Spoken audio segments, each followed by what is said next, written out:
Here it is.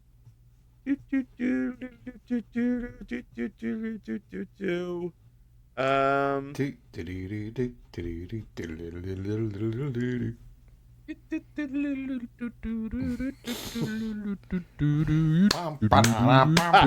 it. What happens when three high school friends reunite during a Trump apocalypse? I'll tell you what happens. They do a podcast, little buddy. I'm a mere vessel for the divine feminine, believe me.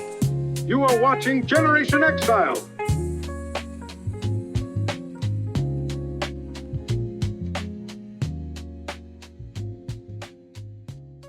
I mean, that was my observation. while we're sitting here, hopping in Chinik, the alleged peace deal is supposedly going through. Was going to ask for- about that because he tweeted it was going to and be the war. signed sometime today. Yeah, I mean, I did my latest episode of F Troops, which is on episode 8, by the way. I've really franchised that motherfucker. And this episode was called War and Peace and War and Peace. And it's essentially about the cycle of this war is just Donald Trump saying, I'm going to destroy every living person there. And then 5 seconds later saying, we're almost, signing the peace deal. And then 5 seconds later, I'm going to murder everyone. And then 5 seconds later, it's I'm going to almost burn done. their civilization to the ground. Yeah. I want him And that is dead. I essentially want his family dead. the theme of this war with Iran. He doesn't know how to get out of it. He knows he needs to before the midterms. But Well, I just that's looked kind of at where we're at. I just looked at the headlines to see if we've signed this peace deal, knowing that and? it's after bedtime in Iran right now. And it says, hang on, I hit the wrong button. Trump urges Israel not to strike Lebanon with U.S. and Iran so close to agreement. So close. So there you go. As of 2:24 p.m., he still expects a memorandum with Iran to be signed Sunday.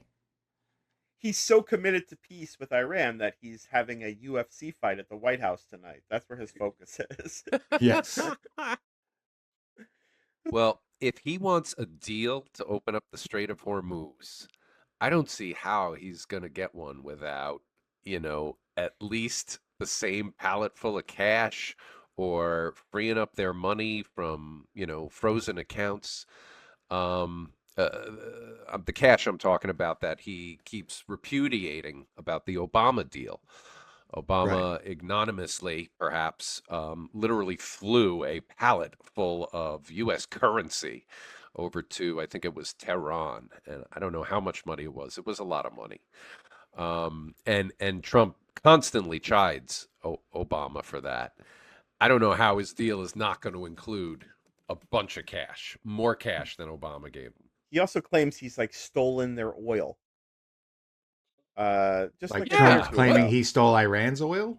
Yeah. Yeah. We took barrels and barrels of their oil. Like that, he's bragging. Yeah, From what, the strait where he no oil is coming out of? Yeah. And he Seized. broke the news like he was just letting the whole world in on a little secret just then and there. Yeah. Like, oh yeah, and by the way, we're taking millions of their barrels of oil. I can say it now. Something you didn't know. Do you know we've been taking out millions of barrels of oil? Nobody knows it. You know who doesn't know about it? Iran until right now. Yeah, this Oops. war is Did I let that not slip? only unjust, but it's so mismanaged that it's amazing that there haven't been a shit ton more casualties, or maybe there are, and we're just not being told because it's Well, that's liars and thieves and degenerates. there's a lot we're not being told. That was in that article I sent you guys the other day. Yeah. Like I'll but put that up. I was aware of a lot of that stuff, especially the refueling tankers. These Yeah. are very expensive, specialized aircraft worth tens of millions of dollars, if not hundreds of million. And it's nothing less than hubris and arrogance to have left them out like that, knowing that Iran's going to look for those, very cheap ways to do maximum amounts of damage. Right. And that means flying drones. If you ignore the lessons from the war that's taking place in Ukraine, guess what? You're going to be on the wrong side of the next battle. Yeah, Exactly. the American bases all over the Middle East, which is what the article was about, are kind of like sitting ducks, because Iran is happy to target them, knows where they're located, and Trump didn't think about that when he dragged us into this latest war. Yeah, and they're But likely getting assistance from Russian intelligence and satellite imagery, but certainly not unlike assistance we've given Ukraine in their fight against Russia. So, Trump doesn't care about anything to want to be engaged in a war that lasts longer than 5 seconds.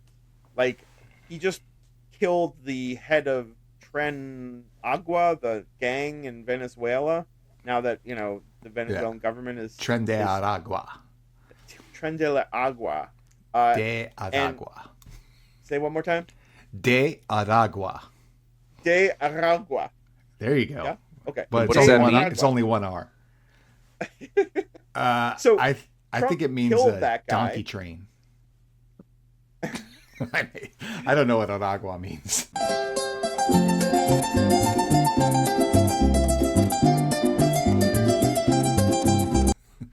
Trump killed that guy because Trump is bored with Iran. He said as Right. much recently, and he would much rather have a potpourri of news stories about shit he's doing than be in a single quagmire for any period of time. And that is Yeah. the problem. He wants to move on, but like, if he moves on now, it's going to be considered a loss. He's going to be held, or his candidates will be held accountable in the midterms. And the Strait of Hormuz is now going to be like the Jersey Turnpike in terms of tolls and stops, because the Iranians are going to fucking make bank. Are you Use saying that my money easy to pass fund- will work in the Strait of Hormuz? Yes, it should. It should All right, actually, excellent. with great named rest stops. Because I plan on summering in Tehran this year. So Yeah, sure. Yeah. Why not? yeah, I mean, before the war of choice that Trump started, there were 120, 130 ships a day transiting the Strait of Hormuz without any fees or tolls, Right. and it was part of the whole universal, globally accepted freedom of navigation concept that only the most nasty and stubborn of terrorists would dare stand against. Pirates, perhaps. But now tolling the fucking Strait of Hormuz is going to be an Iranian sovereign right, thanks to Trump.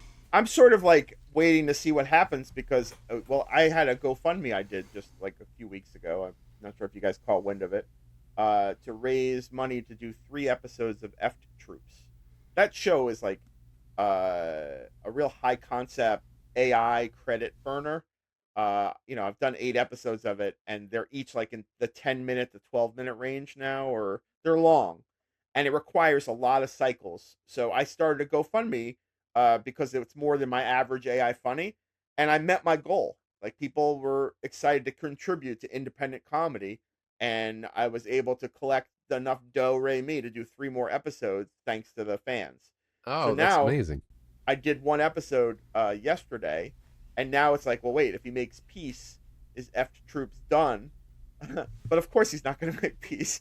Like Right. what we were just discussing, this war is going to drag on and on. But then I was thinking, like, it doesn't just have to be Iran. It could be F Troops Cuba or whatever the next stupid fucking war he gets us into, because he's like chomping at the bit to have a war with Cuba. Yep. He's, you name it, he'll kill That's dictator. getting queued up. Yeah, he's ready to just move the dog and pony show on to the next theater district, and like, I don't mean theater district like Broadway. I mean district in a theater, a global theater, and like, we'll be at a nonstop cycle of wars until Mike Johnson takes his tongue out of Trump's anus and says no, Congress doesn't approve this one, but he won't. So Well, sounds like these wars are good news for Mr. Newberger. F Troops continue. That's kind of how I'm dealing with my anti-war sentiments, which I am. I'm very against this war. I think we shouldn't have started it. Shouldn't have gotten involved. They killed a school of girls amongst the fucking targets in the beginning of the war, and this thing is just like, it should have never happened. And now I'm watching, my relatives and friends who live in Israel running to bomb shelters nonstop because Iran keeps sending missiles over through their, affiliate terror groups. And I think Israel's leadership of Netanyahu uh, helped talk Trump into this thing. And I don't think it was good for Israel, and it wasn't good for America. It's not good for any country in the Middle East that's now a target for incoming missiles, whether it's Dubai or whether it's Saudi Arabia or any of those Gulf states. So it's a big balagan, as they say in Hebrew, a mess. The cafe up the road from me, where my pitas were being bought, and the cannabis store next door, both called Balagan, owned by Gilly. Oh, And funny. he says that Balagan is a beautiful chaos. That's Oh, what he says. interesting. He said it means beautiful chaos.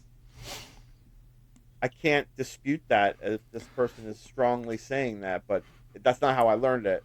Yeah, no, I mean, it could idiomatically change in places, Yes, true. So Interesting. I'll have to look that up. I like Get on beautiful that. chaos more than just a mess. There's something lovely about that. There was a great I wa- Israeli or Hebrew. Did you just I crank wanted that to up? share this. This was you were talking about be riding a Rolls Royce in Tehran. I whipped this up for some previous episode that never I made love it it. off the ground. But it's the three of us having tea in Bam, Iran. I think I had made a Bam joke at the time. AI really likes yeah. to make Dave and I the like twins. Yeah. I'm just like I'm the fatter Dave. And Like it still can't nail that Semitic look. We always look like a couple of white Goyish? guys. Yeah. like Goisha. Yeah, the schnozzes are not coming out. לך דודי לקראת קהלה, בני שבת נקבלה.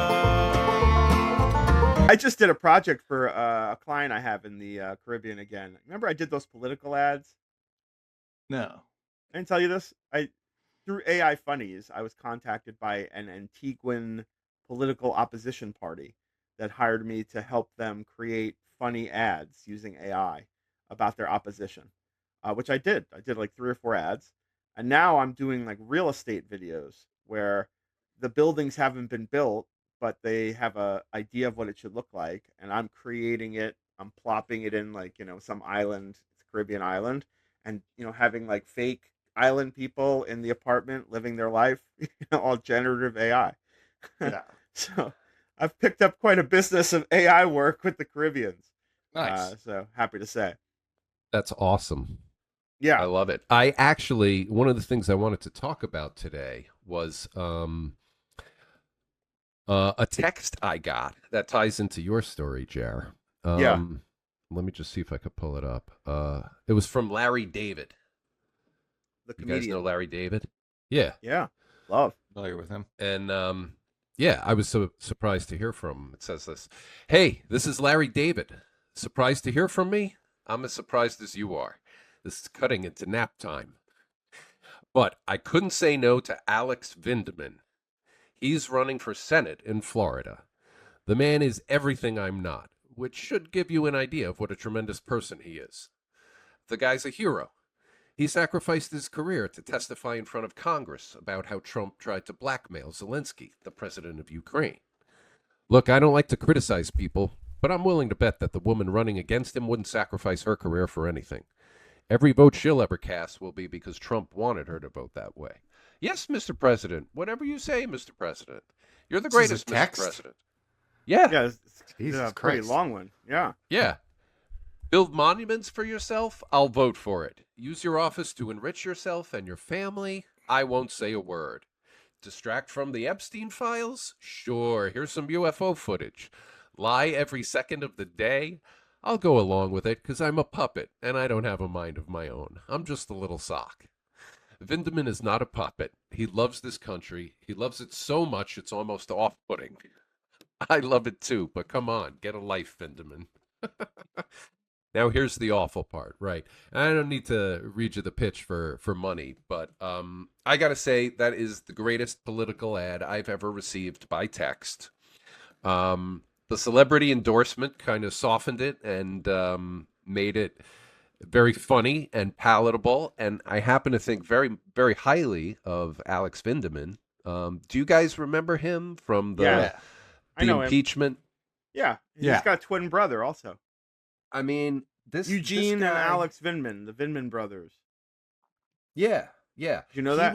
Yeah. He was serving, just to refresh us, he was serving as director of European Affairs for the National Security Council until 2020, because he was the whistleblower who came out and said that Trump was essentially blackmailing Zelensky, looking for political leverage, political dirt on Biden, holding up a promised weapons delivery so Ukraine could defend themselves against the aggressive Russia. Just a little bit about Alex Vindman. He became an infantry officer in 1999. He served in Iraq and got a Purple Heart in 2004 when he was hit with an IED, an improvised explosive device. So when it comes to the people you want representing you in government, I just feel like, look, I'm sure the guy's not perfect. Like all of us, he's vulnerable to the human flaws that exist. I'm not holding him up to be some messiah, but this guy's put his money where his mouth is. He's put his ass in the line of danger for our sake, for the sake of the country. So that, in my mind, gives him a tremendous amount of credibility. He knew he was going to get into a lot of heat and lose a lot when he stood against Trump. And he's one of the few who were willing to do it. He was given a moment where he must have thought about, well, if I just play ball and do what this guy wants, I'm going to have tons of money. And he was like, no, that's not for me. And I got to respect that. So I'm like this close to maybe giving $20 to the campaign, but I'm very cheap, so it's likely not going to happen, but at least I'm talking about it. You didn't mention Maybe that somebody else will give $20. Maybe. You didn't mention that he's Ukrainian too. Vindman's Ukrainian? Yeah, the two Ukrainian. I was not aware about that. Come on, really? I thought that was Yeah. your initial.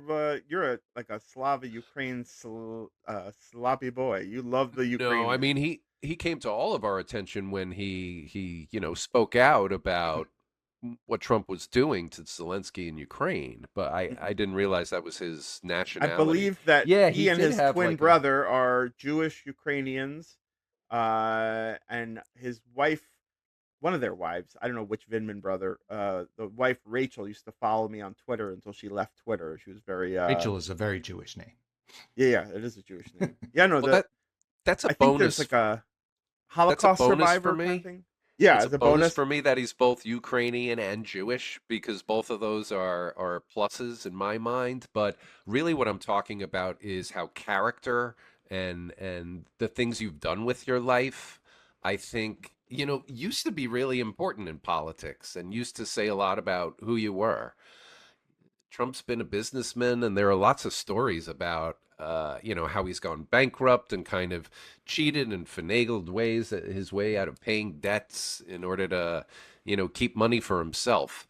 That's how he lives his life. I mean, look at what you see. He ran does on that for him first time. You remember that? Saying like, I use the rules to benefit myself. You should all respect me for it. He didn't pay any federal income tax. So that makes if me he's smart. Paid... It's just amazing. Not only did he not serve, he dodged the draft. And a guy like Vindman, literally has been braver than I would ever be, and more generous and more of a patriot than I think I could have ever realistically delivered in my life with service in the military and literally taking a bullet or an IED for the country. That character used to be so important in the people we held up into these top positions to make decisions about how we're going to live. So which Vindman do you like, Eugene or Alex? Brother against brother, choose your Vindman. Well, I believe it's Alex I'm talking about, who's running who was the one with the Trump impeachment, who whistleblowed. So Alex is the one And married to I think it's Valerie, the one that I was sort of roughly connected with on Twitter, and Eugene is the brother. They're twins. yeah, They both served. They're both impressive guys. But yeah, good to know that you're easily swayed by a fake Larry David AI created mailer, but that my doesn't mind is lessen like the Play-Doh, Vindmans. It doesn't very lessen the story easily of the shaped. Vindmans. No, there's still a lesson to walk away with. Like, I believed it was Larry David until the nap joke. That sounded too contrived for Larry David's humor. Well, That didn't I sell did me. like the line about it. He loves America so much it's off-putting. Yeah, that well, was that very felt Larry more on David. brand. Yeah. Yeah, yeah, yeah. And there was a little picture of Larry David too. I'll add that for a drop in for us. Yeah. Let us thank Larry David for his tireless service to this nation, allowing a 21-year-old social media intern to use his name and picture to campaign to try to for raise Alex money Vindman. for Vindman. Yeah. I do like Larry David, by the way. I like some of his. I don't. I just have to say it every time it comes up. Don't like Larry Yeah. David. Go ahead. Some of his shtick can be a little like ham-fisted or whatever, but that Curb Your Enthusiasm show was a riot to me. I fucking loved every second of it. Speaking of Ukraine, I have nothing much to offer about it, but I did notice the other day that when I'm driving on the highway, I see a truck or a car of any kind with an American flag on it. I'm immediately nervous about that person. And when I see a car with a Ukrainian flag on it, I feel comfortable. And I find that to be a very strange situation.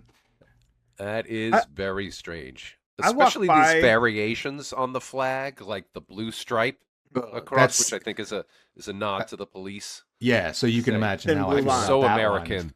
I'm so American that I really love the police too. Love the police. Coming straight from the underground. A young brother got it good. Safe and sound. Or any other color. Don't matter what you think. They have the authority to protect the minority. Love that shit, can I be the one to speak praise on? My shining savior with the gun. I love the police. Yeah, so we went to a Mediterranean restaurant, which was sort of meh at best, but the company was good. I got to see some old friends. And Nice. while I was in the city, I witnessed some of the magic that is the hysteria of the New York Knicks last game, which was kind of really nice. It was like stepping into a Spike Lee movie. And to further that feeling, which I had and expressed to my wife last night, we were walking around. We saw like someone's whole front stoop was orange balloons and Nick cutouts, and they were having a party. We passed by like bars that had put TVs outside, and there was like 50 to 60 people strong just staying on the street corner watching the game. Like, it was real nice New York moments. Yeah. And then I saw a photo today that had, you'll appreciate this, Spike Lee, John Turturro, and Giancarlo Esposito all in the row Nice. together. Doing the right thing one more time. Yeah, do the right thing. Reunion at the celebration of the Knicks, all looking happy and of course liking each other instead of their characters who hated each other. So that was kind of nice. That's awesome. I- That's really awesome. I didn't get into the Knicks this year, and I did not watch a single game, but I understand the hysteria. I was a Knicks fan at some point. I appreciate the win. I'm just too busy with the AI shit to focus on sports. I know that's a cop Yeah. out, but it is what it is. So even though I'm persistently disinterested in professional basketball, it's hard not to notice the historic context in which, the long downtrodden Knicks finally, it was really, I think, about game 4, where they turned it around from a 29-point deficit to win That was an amazing 107 to 106. Yeah, I saw that. And if you watch the clips, it's well worth your time. It's a lot of fun, and you get a real the thrill. It's sports at its best. The resurgence of the underdog to clinch an unlikely victory, and it's delightful you want to be a part of it. Right. That being And said, Trump- I don't care that much about basketball. Trump came to the one game they lost. That's kind of fun, Yes, too. exactly. I'm sure we could make all kinds of inferences about that, but I used to like the he's Knicks. too in busy the- being a mush on the country to be Yeah. a mush on a sports team. He's a Yeah. cooler. He's a I like cooler. the Knicks back in the like Patrick Ewing, John Starks, days. I watched quite a few games back then, and I worked with Mike Breen on the Imus show, who is the voice of the Knicks, the TV voice of the Knicks. Anyway, really nice guy. He used to occasionally get me a ticket to see the Knicks at the Garden. I like the Knickerbockers myself, Oh, and I don't care for these excuse woke me. Knicks. Why do they got to take all of our team names? You don't say. Yeah. So yeah, I was talking about you last night, Dave. Your name came up. As the guy who hates vegans? It came up as the guy who hates vegans, and then that you had a restaurant in Vermont, which is sort of an adjacent story. So you weren't just New a villain. Hampshire. Sorry, New Hampshire. That's all right. That's the most embarrassing thing about it, is that it was in New Hampshire. Yeah, I thought it was in Vermont this whole time. So yeah. By the way, lesser of you. I too went into the city for dinner last week. My nephew is getting married in a couple weeks, and so my brother-in-law wanted to have like a stag dinner, as he called it, which that name was the worst thing about the dinner. Everything else was delightful. Yeah, that's awkward. Yeah. Bring your own sausage. Yeah. But no, we went to this place called the steakhouse called Mastro's. It's like up on 52nd Street. And first of all, I had the best steak I've had in quite a long time. It was fucking amazing. But they had this guy there that was doing like lounge singing, right? I didn't know he was there. My back was to him. It was a very crowded, large restaurant, but there was like one like cheesy gold hit after another. And I was digging the music. And then my brother-in-law was like, hey, there's a guy singing over there. And you turn around and there's a guy, he's got like a karaoke track and he's sitting at a piano, but he's not playing the piano. And he's just singing and pretending like he's playing the piano. But his voice was amazing. He did a killer rendition of Careless Whisper. Like we were just like complimenting him up and down amongst ourselves. There's a little set break. It's also coincides with we're in between appetizers and steaks. My brother-in-law goes down to the bathroom. I follow him like a couple minutes later. I'm like, I got to go to the bathroom. As I'm walking in, my brother-in-law, Michael, is coming out. And he's like, Dave. I said, Michael. And he goes, guess what? Singer's in the bathroom. I was like, cool.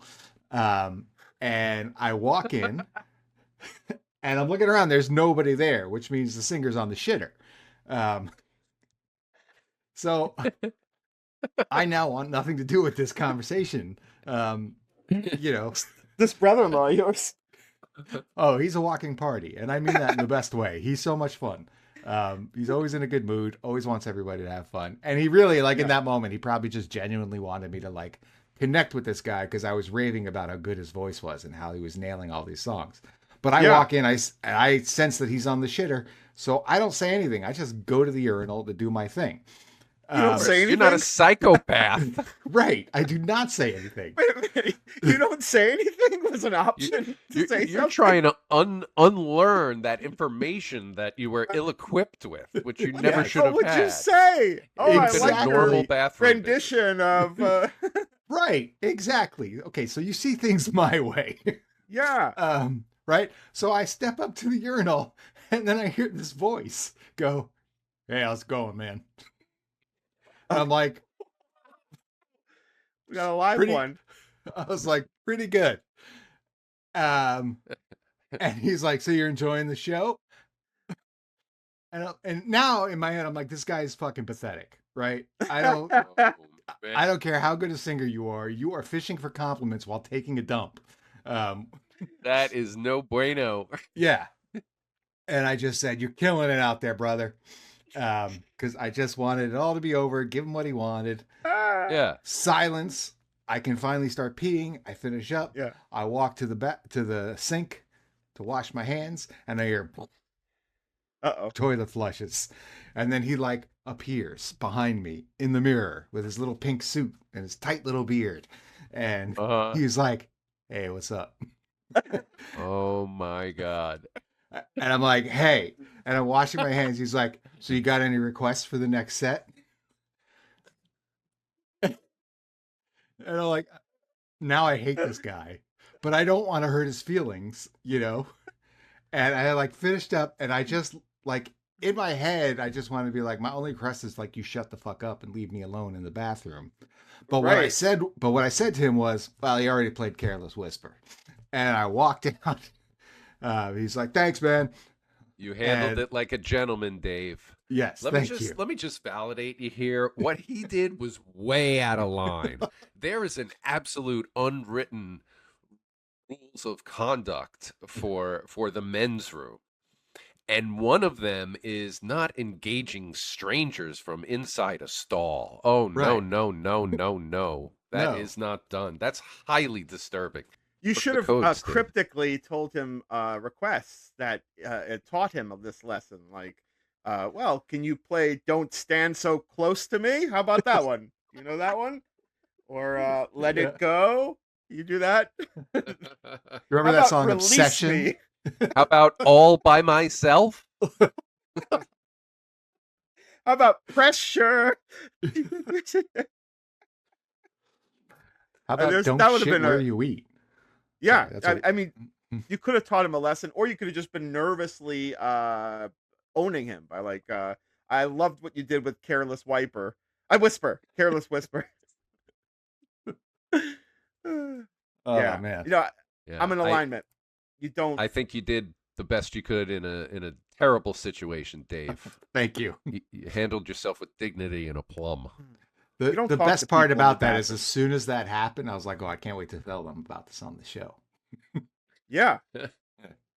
No doubt. Then it was funny. Like later on, my brother went to the bathroom like an hour later and he came back and he was like, Singer's still taking a shit in there. He just said it as a joke. Yeah. I mean, because I told the story as soon as I got back, obviously. Right. Unless you had a round two.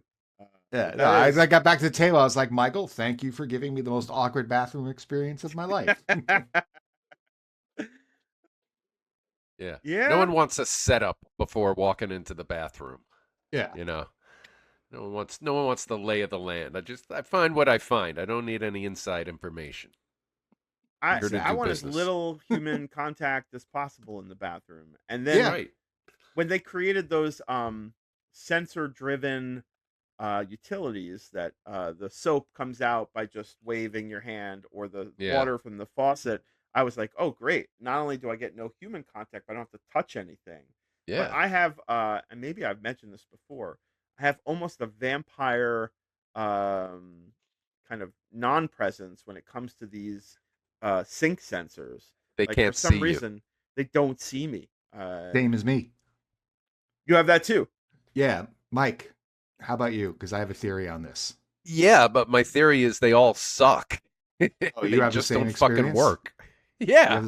Oh, okay. Then my theory is shot. It's just weak infrared.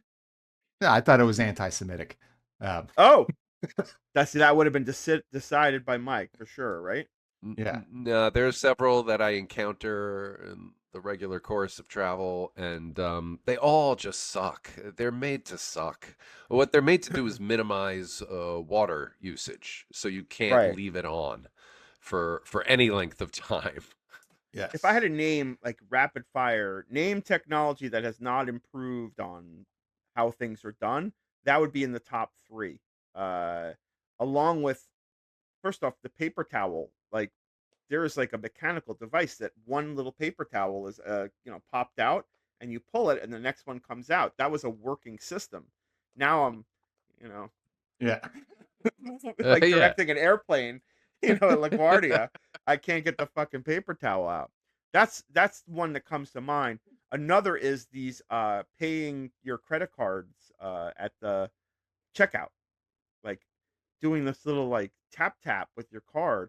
Like the old swipe method was just as the same mechanism. You're doing something with the card, unless you don't use the card and it's eye scanning you, and that's the future. That's great.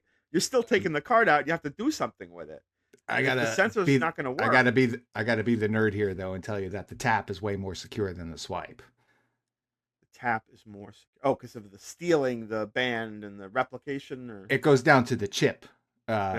once we switch from the swipe to insert with the chip, tap is just the next progression of the insert.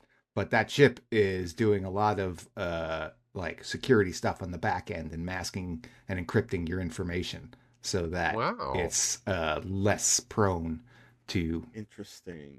Yeah. The swipe was just like an open system that anybody could read. Remember back in the day, they had those credit card things that you would like literally Yeah. swipe and it would make a carbon copy. Yeah. So that a record, a physical record of your credit card number was created every time you used it. That Even was in safe. Even in the digital age, back in college, my friend Brad, you might remember my friend Brad, he worked at Radio Shack. And he showed up to college after his summer of Radio Shack working with like a stack of receipts that he took from Radio Shack that had people's credit card numbers like fully printed out. And I was like, what are we going to do with that? He's like, I don't know. I just wanted to see that I could get it, you know? Oh my Lord. Brad's doing like 5 to 10 at Sing Sing now for No, actually, credit card fraud. he lives in the U.S. Virgin Islands. Oh, Ooh. Yeah, shelter for which him. is a little more sketchy than the credit card stuff, to be honest. Yeah, sure is. Before we wind down, I Can't just be an easy life, Dylan. All want to share the T-shirt I'm wearing today. In case Oh, you didn't Grayskull. Oh, Yes. Grayskull, yes. No. Power of- Dave had it right. It's Oh. Skeletor is the name of the character, but Yeah. he was featured in He-Man and the Masters of the Universe, the cartoon series from our childhood, and the Grayskull was the castle, right? Yes, That- by the just- power of Grayskull, I have Yeah. the power. Dave, do you and- still follow Mark Covino? I'm not on any social. Like, I Oh. ran onto Threads the other day and just posted one thing, but that's the first time I've done anything in years. But I don't post or share or do anything on social really at this point. He wrote like a really lovely article about He-Man, Mike. Yeah. That's why I interrupted your flow there. But his Well, yeah, better have had a relevant connection. Otherwise, Yeah. I'd have been pissed. Yeah, I know. I wasn't just like taking you off track. But So I have he had- more to say. He had a lot of love for He-Man thanks to his dad and his connection with his father. And it's like a lovely story. And you don't know Mark Covino, but Dave does. He's like a really funny, interesting guy. He'd be a fun guest to have. Yeah. He made the documentary, A Band Called Death, about this band you've never heard of from the 70s that was like a black punk band. But another day. But back to He-Man. What were you going to say, Mike? I was going to say a lot of people have been talking about He-Man because there's a theatrical movie that just released, I believe, June 6th, He-Man Yeah. and the Masters of the Universe. Sure. So I have no interest in seeing the movie, mind you, No, but looks terrible. it did get me a little nostalgic for back in the day. And Yeah. and what was very special about He-Man, if you guys remember, it was kind of an early pioneer in the concept of Looksmaxxing. Yeah. Because it was the first cartoon that came out with these characters that were fucking jacked up, like almost yeah. inhumanly jacked. So jacked they could only be described as resembling Arnold Schwarzenegger in Conan the Barbarian. And it wasn't just He-Man that looked like this; all his buddies looked like that. And it wasn't just his buddy, Skeletor. He's a fucking skeleton, and yet he's jacked like Arnold Schwarzenegger. Never understood it. Never made any sense. I think it's really irresponsible to judge a man, no matter how skeletal, based purely on his appearance and or his lithe, supple physique. Please register my extreme displeasure with your organization for the hateful content you've allowed on your channel. Thank you for your attention to this matter. Skeletor! After He-Man and the action figures and the merchandise that came out, which were also jacked, all other action figures started to get noticeably pumped up. Before that, it was very just like simple human forms, straight lines. And ever since then, there was a definite shift in how G.I. Joe started making their action figures after the muscularization phenomenon, which was absolutely started by He-Man. Well, Like I want to say Ripcord? this is true gender equality because Ripcord, was that the guy? The sailor Ripcord. outfit? Yeah, There you go. Muscle. There Yeah, you go. six pack. Yeah. And Duke, in the movie, But I just want to point out, like, female characters for much longer than He-Man's been around have had tiny waists, big old hips, luscious butts, and a great set of boobs. And He-Man, He-Man didn't disappoint you there. Yeah. Their what I'm saying is, it's. I think that's true equality when we created more characters to make everybody feel shitty about their bodies instead of. Well, talk about body shaming. The guy playing He-Man in the new movie, this guy Nicholas Galitzine, he's done a couple other things, but he's got a great body, and he was like working out for the movie. And some people are saying, well, he doesn't really look like He-Man. Monster. He was meant to look inhuman. Even Arnold Schwarzenegger was Mr. Universe because he's the most that looks like that out of everybody. He-Man, it's not normal. The haircut. Is my point. It is not. I didn't. Haircut, right? Yeah, I didn't watch He-Man because that haircut was off-putting. Yeah, no, I thought he was going to just like paint your house. It was like a Dutch boy. Off-putting. Right.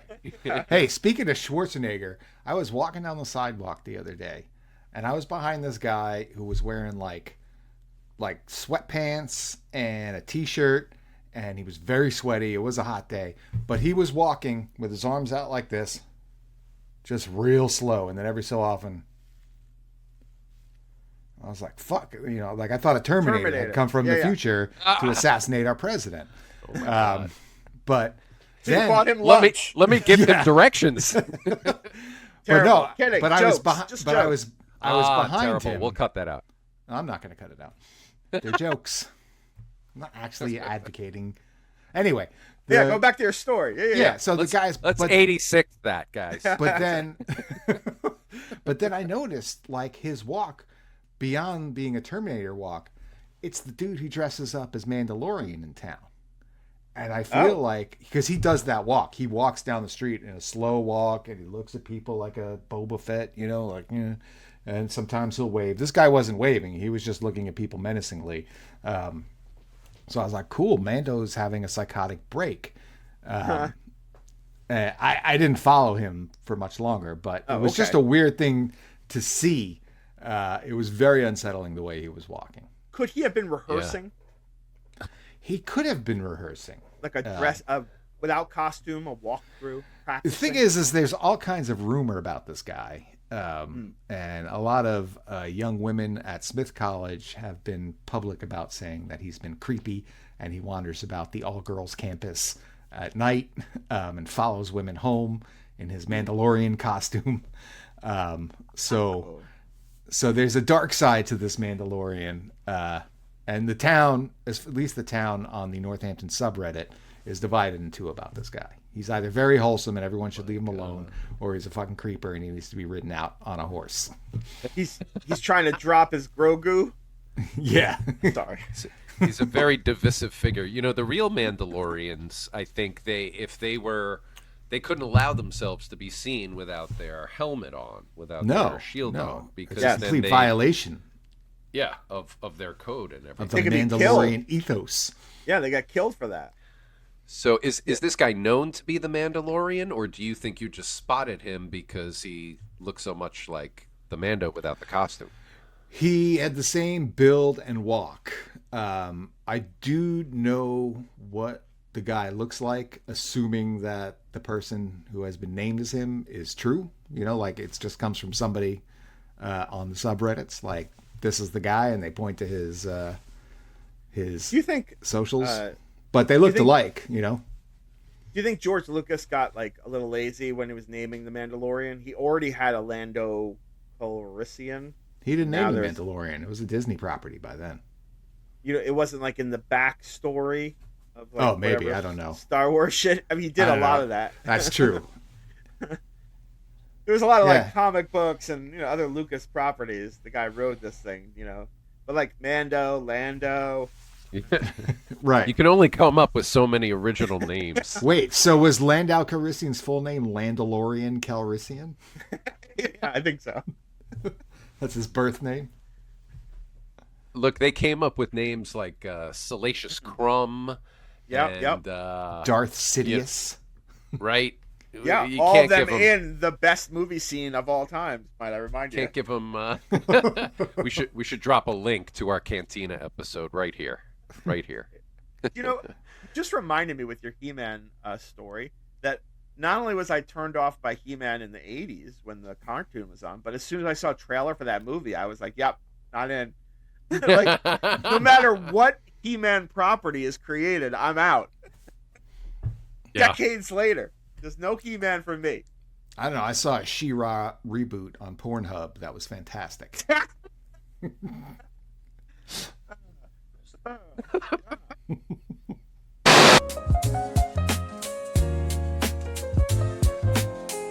You are watching Generation Exile. Really hate that sad loser, Mr. Newberger. Who, me?